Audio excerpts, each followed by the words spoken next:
This is VOA News. I'm Steve Miller. More than 1,000 people have died from Ebola in eastern Democratic Republic of Congo since August. The DRC's health minister said hostility towards health workers continues to hamper efforts to contain the second deadliest outbreak of the virus. The executive director of the World Health Organization's Health Emergencies Program, Michael Ryan, warned of further danger. We are anticipating a scenario of continued intense transmission.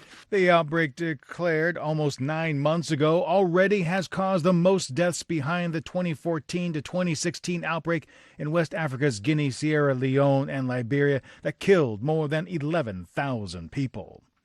U.S. President Donald Trump says he has had a very positive hour-long phone conversation with Russian President Vladimir Putin about Venezuela and other issues. VOA's White House Bureau Chief Steve Herman has the details. Trump's call on Friday with Putin came as top U.S. security officials met at the Pentagon to discuss options about Venezuela. The president describes his exchange with Putin about Venezuela as very positive. He is not looking at all to get involved in Venezuela, other than he'd like to see something positive happen for Venezuela. And I feel the same way. Tension has grown in recent days between Washington and Moscow over the increasingly destabilizing events in Caracas. The Trump administration has accused the Russians of preventing Venezuelan President Nicolas Maduro from giving up power and fleeing the country. Steve Herman, VOA News, at the White House. May 3rd is World Press Freedom Day, and more than 100 events took place around the world. But for the first time, the main celebration was taking place in the Ethiopian capital of Addis Ababa. Ethiopia had been infamous for jailing journalists. This is VOA News. Fighting raged in the battle for the Libyan capital of Tripoli on Friday, with neither faction able to secure gains.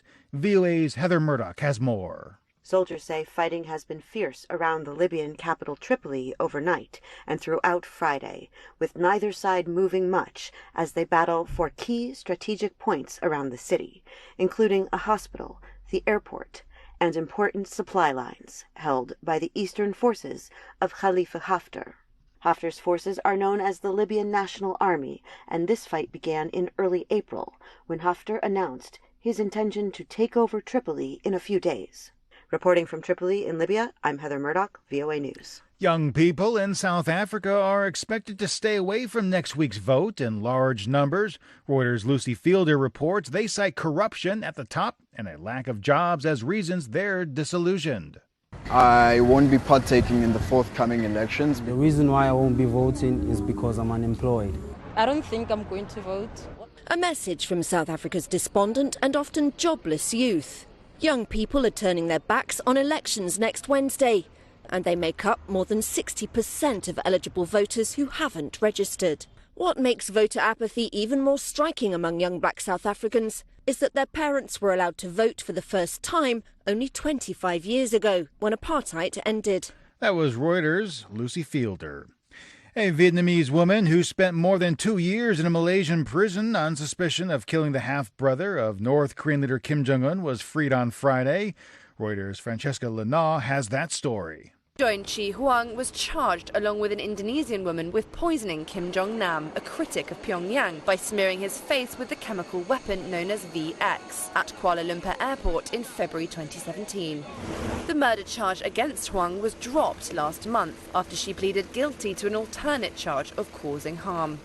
Her co-accused was also freed in March after prosecutors dropped a murder charge against her. Both women could have faced the death penalty. Defense lawyers maintain the women were pawns in an assassination orchestrated by North Korean agents. That was Reuters reporter Francesca Lena. At least 3 people have died since Cyclone Fani crashed into the eastern coast of India, bringing heavy rain and winds to the coastal state of Odisha Friday. Officials say more than 160 people were wounded at the onset of the storm. More than 1 million heeded government warnings and moved into storm shelters before the storm came ashore.